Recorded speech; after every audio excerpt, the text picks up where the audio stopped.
Hey, what's up, everybody? Here today with Tony James of Star Noir. How you doing, Tony? I'm good. Good to be back on the show. Hasn't happened since probably like February, right? Yeah, it's been a while. It's been Yeah. a while. Cool. How have you been?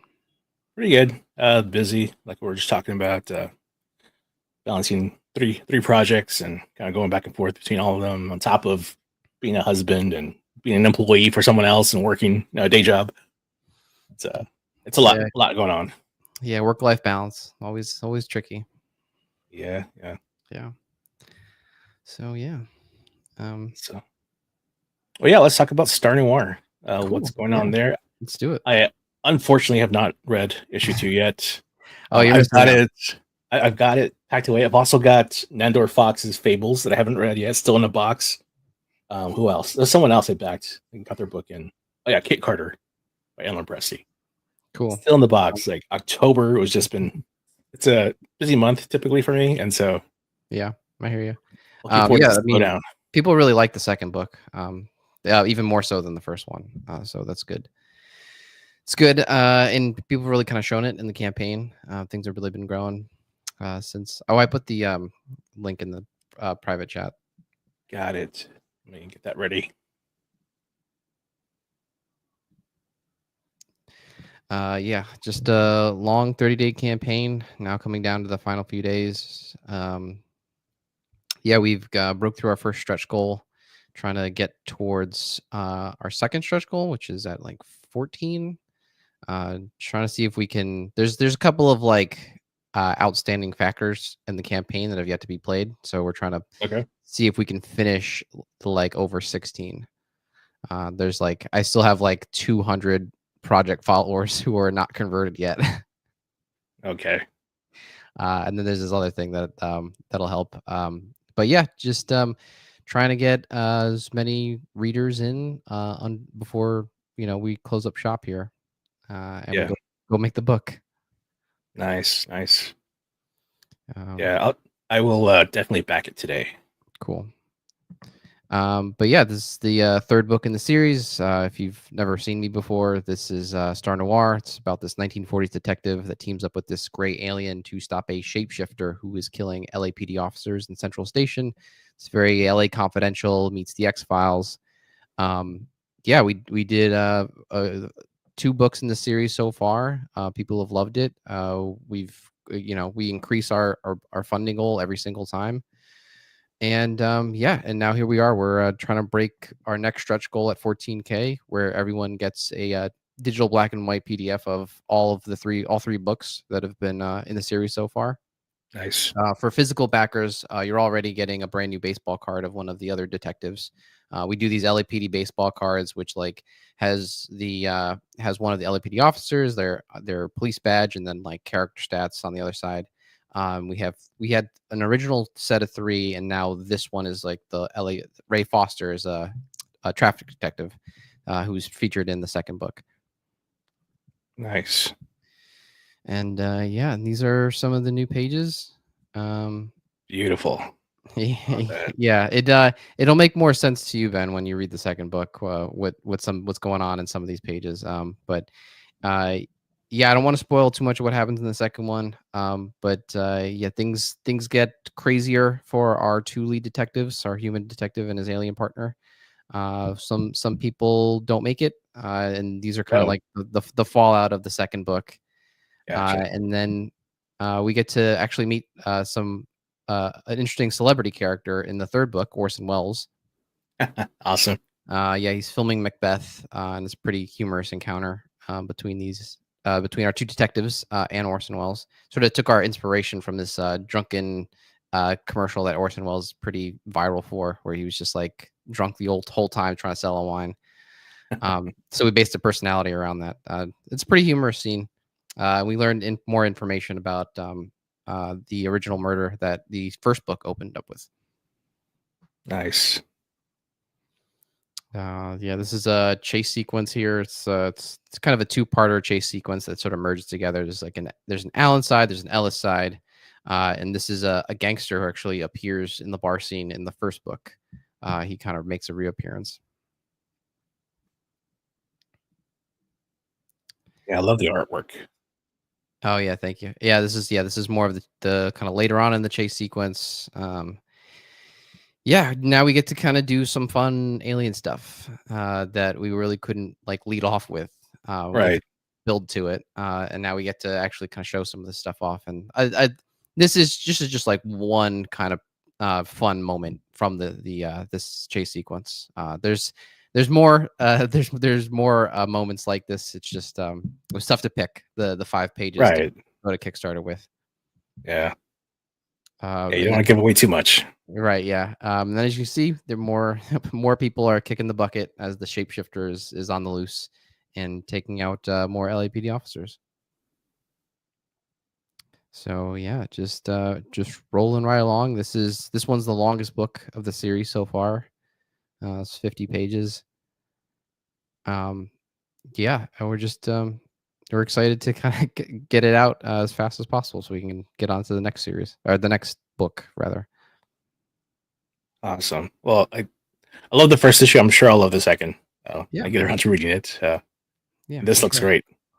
And Yeah, the quality of of everything. I mean, the writing, the coloring, the artwork. I've said it before, but it bears repeating. yeah. You got a We got great book. got Yeah, the two let books. me blow you up here. Yeah. It's the oops. Yeah, this is the first book right here. Nice. And this is the second one.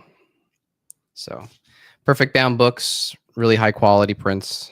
Yeah, the print quality of the books themselves, in addition to the great story and great art. So it's nice to kind of have the total package. Yeah, definitely. Very cool. Yeah, and so if you're a new reader, the reward tier that's called the Sixth Extinction is the one to pick, and that will get you all 3 physical books and get you on board for Star Noir. Go ahead. Go through the rewards here. Oh yeah. Yeah. So you got your thank you tier, which we've had for every single campaign so far. This is just a basic digital tier for the third book. It's really for like and then there's like a digital deluxe version of the third book, which we've added wallpapers, phone wallpapers, desktop wallpapers, and then also like an art progression and like explanation of how we kind of put some of these scenes together. Oh, nice. That's really Yeah. cool. Yeah, the backers in the last campaign, they wanted the digital backers. They wanted more digital rewards. They wanted more than just the book. So we decided to add a few extra things. That's a really cool idea. I like that. Yeah. Well, you got to give them what they want. This is the physical copy for book 3. It's it's mostly for that's you, Ben. This is the tier for you. Yeah. That's and then the digital copies are automatically the digital deluxe versions. So you Okay. get to benefit from those extra digital goodies. Very cool. It's the two postcard print tier, which we've done for previous campaigns, 4x6 postcard of 2 panels, from book 3, which are awesome. And then another reward tier that people asked for was stickers. Oddly enough, I mean, as somebody who backs the campaigns, I'm not really like a sticker guy, but like Yeah. the backers asked for stickers, so I decided I would hook that up. You get 2 sheets of these 8 different sticker designs, so that's pretty awesome. Yeah. Like, I'm not really a sticker guy either, but some people are. Like my brother, he loves stickers. That's his favorite thing. Yeah. Mm-hmm. So that's really cool. This is the digital catch-up tier. Yeah, so you can get all the books. It includes the digital deluxe as well. So if you want to read it just digitally and get caught up on everything, this is the tier for you. Yeah, 150 pages. That's great. Yeah, of riveting story and high quality art. Yes. And then this is the Sixth Extinction. This is the physical catch-up tier. So this is the one to look out for. We ran some day 1 sales. We did a Halloween sale, and yeah, here we are. Just 4 days left. Just this is how you jump in. We got Nice. a poster tier for the cover. The cover is inspired by the movie Touch of Evil, which Orson Welles is both in and Okay. directed. So it was Yeah. a fun tie-in. Very nice. And then another thing that backers requested is more black and white things. So we did a poster tier for all 3 books covers, and they're all in black and white. So those are awesome. Yeah, that is awesome. So you can really get that full noir experience. Right. And then this one we're gonna do like a special limited run of black and white books, physical books. So Okay. the books that you have now just in black and white, so you can kind of get that old timey 1940s experience that you're looking for. Very cool. And that's everything that's gone. Okay. Awesome. Yeah. So yeah, it's been a good campaign. We started off really strong. We crossed the goal pretty quickly in like the first week. Yeah.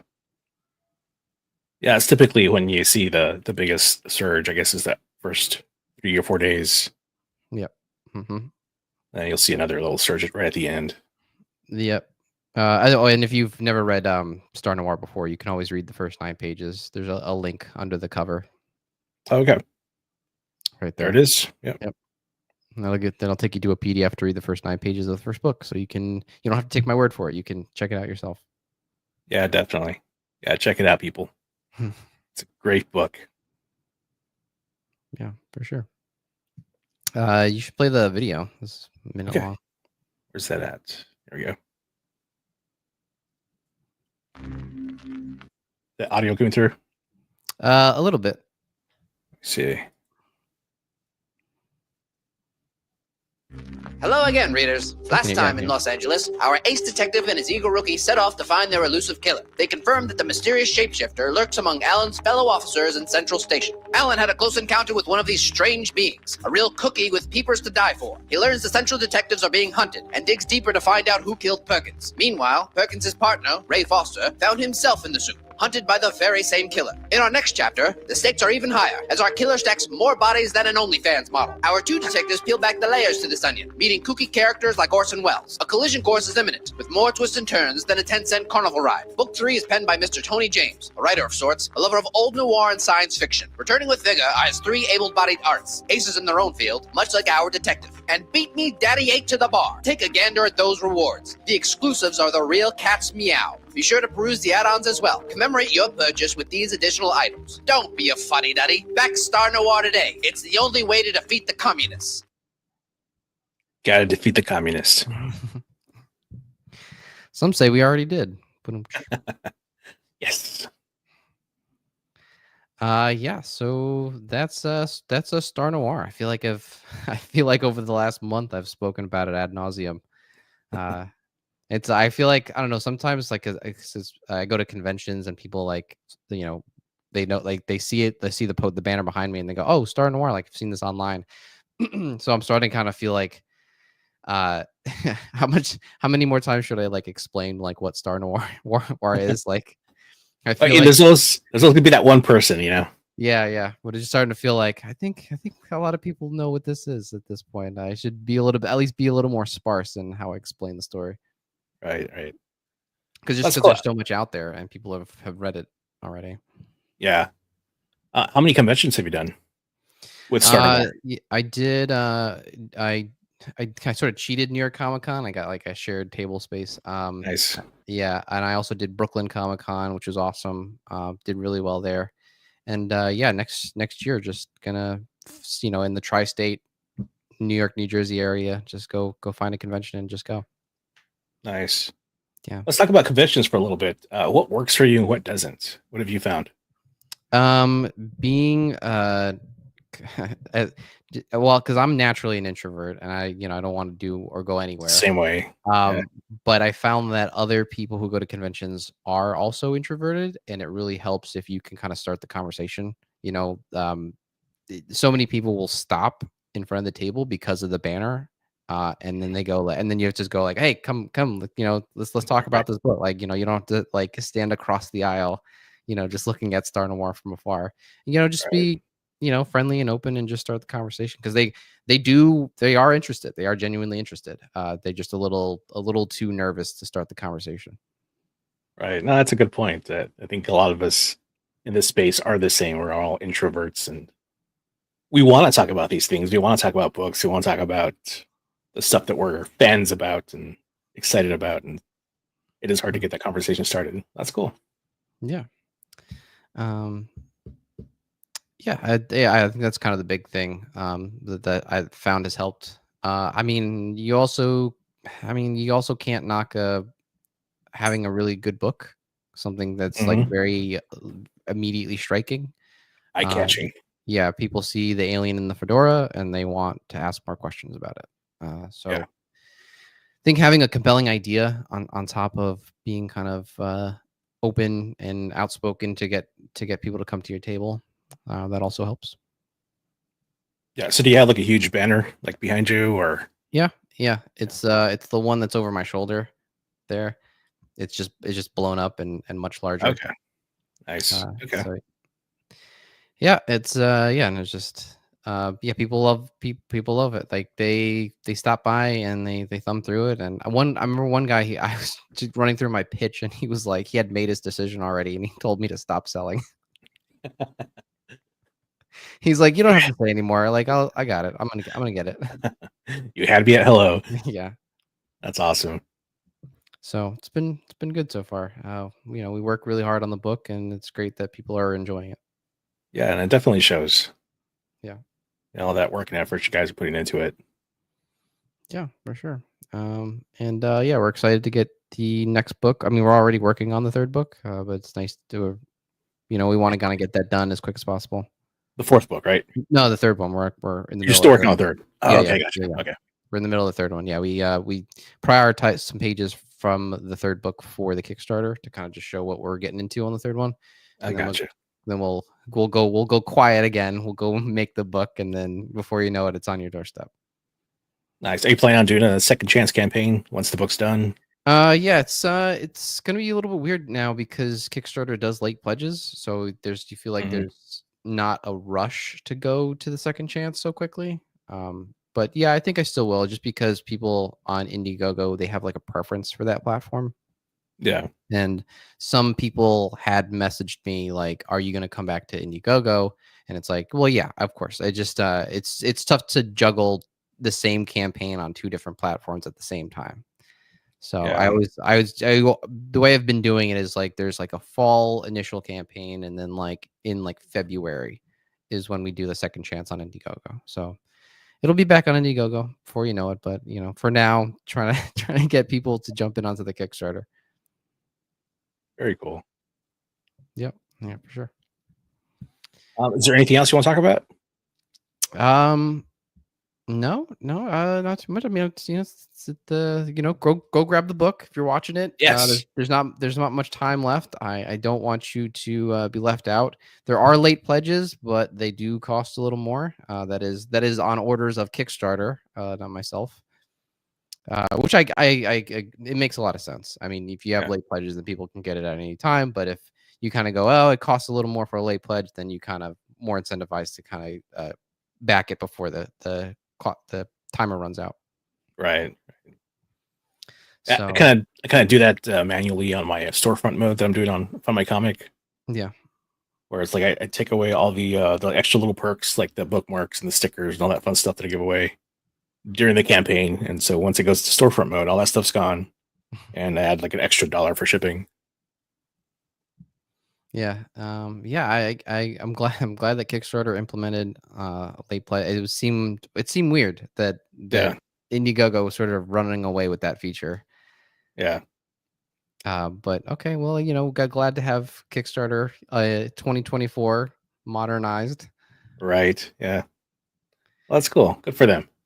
Yeah. So I feel it's just like I think this is literally the last show that I'm on for this campaign, because I've been on like a dozen of these things all month. So it's kind of nice to have a casual one to end with. Yeah, definitely. Because I think I'm gonna do I can't remember his name. He just messaged me. What was his name?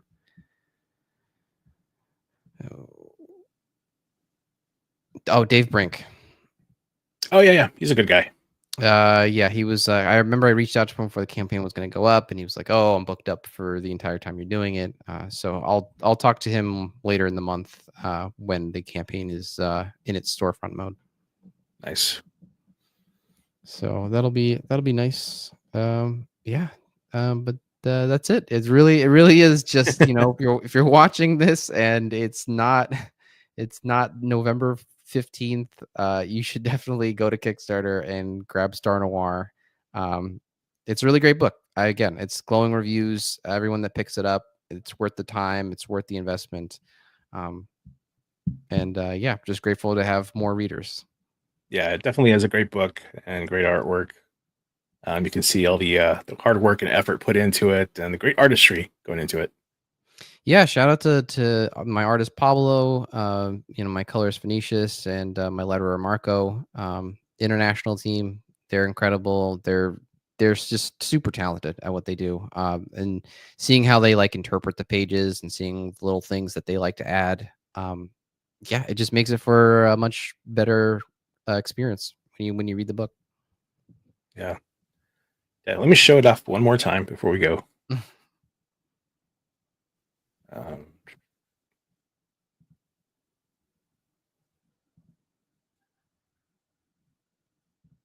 So what's your next project after this?